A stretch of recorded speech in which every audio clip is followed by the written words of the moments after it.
Hi everyone! Raid Shadow Legends is a quite difficult game. It has a number of mechanics that need to be figured out to fully understand how Raid works and what to do in it. In this video, I'll help the beginners to get the hang of this. We'll talk about all game mechanics and how to use them. Let's get started. My Raid Shadow Legends Beginner's Guide is suitable for both beginners who haven't played at all yet and for those who only started their adventure. So you should start with how to get the Epic Champion for free at the start of the game. There is a link in the description, which gives to the account the best Epic Champion, Lightsworn. And then you can get the legendary champion Deliana if you enter the game 7 days in a row. And for starters, enter the promo code LUCKYRAID to get the Epic Champion Chinaru. With this set of heroes and additional bonuses, you can play successfully. The main feature of the game is that you need to collect champions of the various rarity. You can get the champions for the playthrough of the activities, or from the summoning shards. Shards can be similarly got from the activities or from completing the missions, but the game has a randomness of a champions drop, which annoys most players. Sometimes it happens that you can't get the desired champion for the first time. It depends on the established random. So you have completed the mission and you are offered some champions. Which champion to choose at the beginning? We have 4 champions to choose from: Gaelic, Elaine, Kayle, or Ethel. Kayle does the most damage on bosses. Champion for the campaign and arena is Gaelic. Ethel is suitable for most modes. As for Elaine, who has the highest damage, is perfectly suitable for bosses in PvE. When you have decided on the champion, upgrade his level and equip him with the set of artifacts. There are some starter champions guides on our channel, which you can watch. Next, you need to form the group of champions, with the help of which you will pass most of the activities. You need at least 4 champions, maximum 5. There has to be an apothecary champion. Champion that defends the allies. We also need a champion that applies debuffs, stun, and sleep. Of course, we need characters, which deal damage. Look, you have defense champion Lightsworn.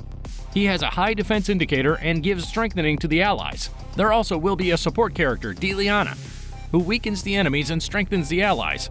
Chinaru will be the greatest champion that deals damage. You can upgrade the level of the characters in several ways. 1. Play this hero all the time. Every champion will get the experience points for taking part in battles. 2. Upgrade them in a tavern with the help of feed and increase the number of stars with chickens. Feed is for heroes who you give as victims to higher priority ones to upgrade the last ones. This kind of feed is used instead of chicken. Use only green and blue champions that you don't need to feed. Also, you can use feed for upgrading the level of champions instead of the magic brew. 3. Upgrade heroes in a sparring pit. Champions in a camp are upgraded slowly, but you don't need to play.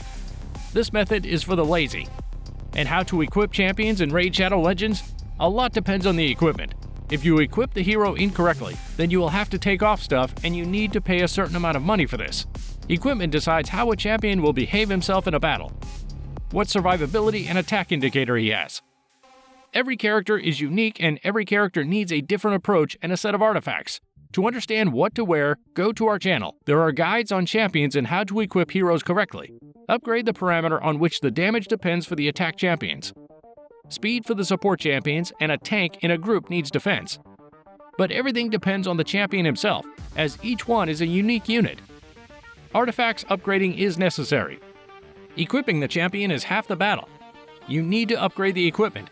You need silver to upgrade the gear. Safe upgrading takes place up to level 4. After the 4th level, the chance of success is lower, and so on up to plus 16. The higher the level, the more parameters of characteristics you get. In a forge, you can create new artifacts, which you can't get from the campaign or dungeons. Artifacts are created using resources that are extracted from the faction wars.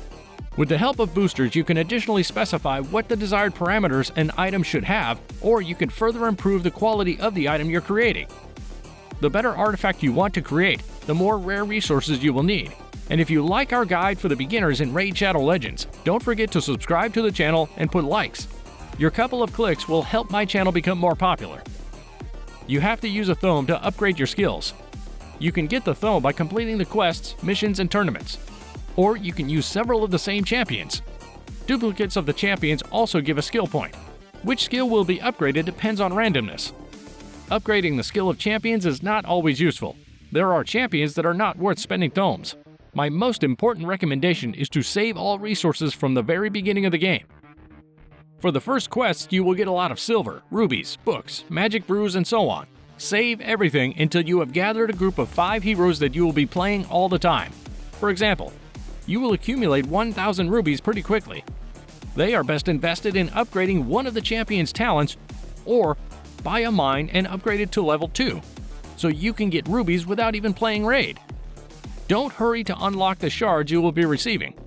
Open rare, epic, and legendary shards only during the X2 period, when a certain color glow emanates from the portal.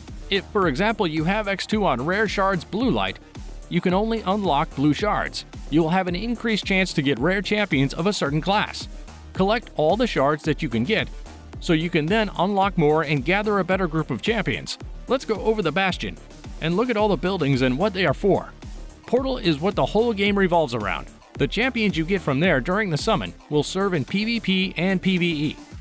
In the portal, you can not only summon the champions from the shards, but you can also make fusion from champions to turn them into something cooler. And if you participate in tournaments and gain fragments, you can make a legendary champion. But this feature is for high-level players. Next is the mine, which is needed to mine the crystals. The mine costs 500 rubies, which I recommend that everyone should build, so that they can collect rubies and buy talents for the champions. It's a very useful construction. On the market, you can buy various items and champions. There can be items of absolutely different qualities from the most ordinary to the most legendary. The more rare the item, the more silver it will cost. In a forge, you can create items with different necessary parameters and rarity. Why even craft items when you can get them? The forge is made so that you can get things with the right characteristics. For example, you need speed boosts for your hero. The Great Hall is necessary to upgrade and improve passive parameters of the heroes of various elements. This is done for arena medals, which can be quite difficult to get. You can boost damage, health, accuracy, and other parameters for all at once. Guardian Ring is firstly needed to upgrade heroes passively. It's also a place where you can unbind legendary champions and buy new ones with special tokens. In general, this is its main functionality. And the last one is the Tavern. It is in the Tavern that all champions are upgraded. Here, you can level up, upgrade your rank, improve your skills, and strengthen champions. And each type of upgrading needs different resources.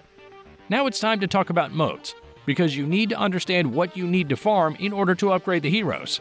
The first and the main mode is the campaign. The campaign includes several difficulties. It starts with the easiest difficulty. For closing each chapter, you will get the sets of benefits and move through the missions.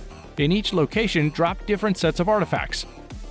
The higher the difficulty, the cooler the artifacts will be given to you for completing the missions. But you cannot get the best equipment there. The mode is more for getting rewards in the lower progress bar. You have to complete each mission with 3 stars. That's 2 heroes passing without deaths. It will be difficult at first, so complete the missions with 2 stars with no deaths. There are 7 of these missions to complete in each chapter. The 7th has a boss, which you need to defeat. There is a progress bar at the bottom of the playlist. The more stars you get, the more rewards you gain, summoning shards, rubies, silver, and useful stuff. The best is to follow this strategy. You should close the campaign as best you can, but preferably with 2 stars. Then, after you have closed one difficulty, you will have strong heroes who have enough power to give you 3 stars in most of the chapters. And when there will be free energy, it can be used for this activity. The next mode is Dungeons. I divide it into 2 components. The first is Citadels with rank boosting potion, and the second is Dungeons with bosses, where you can farm items and get other benefits. In the Citadels, there are 4 different guard bosses with their own battle tactics. One is highly defensive, the other heals with attacks, the third with high damage, and so on. The point of these missions is to farm potions in order to then be able to upgrade the hero by painting the stars, thereby increasing its passive characteristics. In the dungeons, the mechanics of battle are more complicated. After all, the bosses here are entire trails with different mechanics. For example, Spider. She is constantly summoning little spiders and can heal herself. Spiders are constantly applying potions, and you have to survive somehow in this chaos. You also have to choose heroes that will kill small spiders and remove poison debuffs. Fire Knight is more difficult. He applies a block on himself and absorbs 5 attacks, and then he can apply 1 more block on himself. You need heroes that hit several times on one target, and you also need someone to remove debuffs. The dungeons have very interesting rewards that you can get in campaign.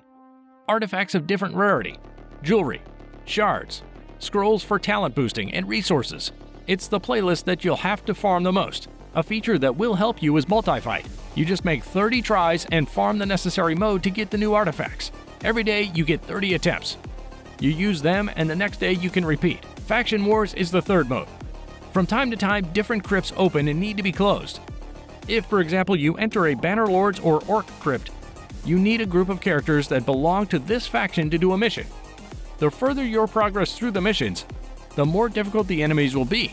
These quests exist for you to get crystals for crafting items. I've already talked about craft. The next mode is Arena. There are two types of Arena, Team and Classic.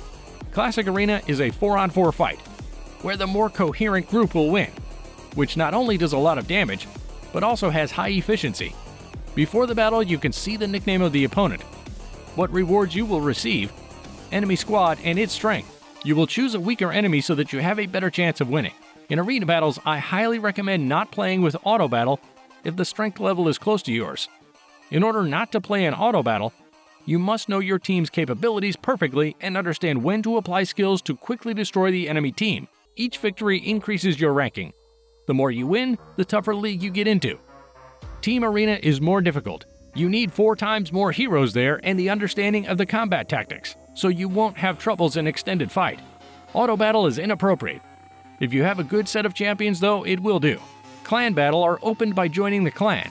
There are 2 bosses, Hydra and Demon Lord. The main task? Beat the boss with the whole clan. You can't kill the boss by yourself. You just need to do as much damage as possible to get a couple of reward boxes later. Boss has a few difficulties. The harder the boss, the more damage and set of abilities he applies. The last mode is Doom Tower.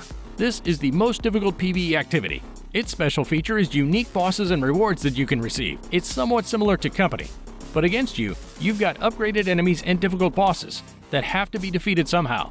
This activity is for high-level players. In general, these are all basic mechanics that every beginner should know.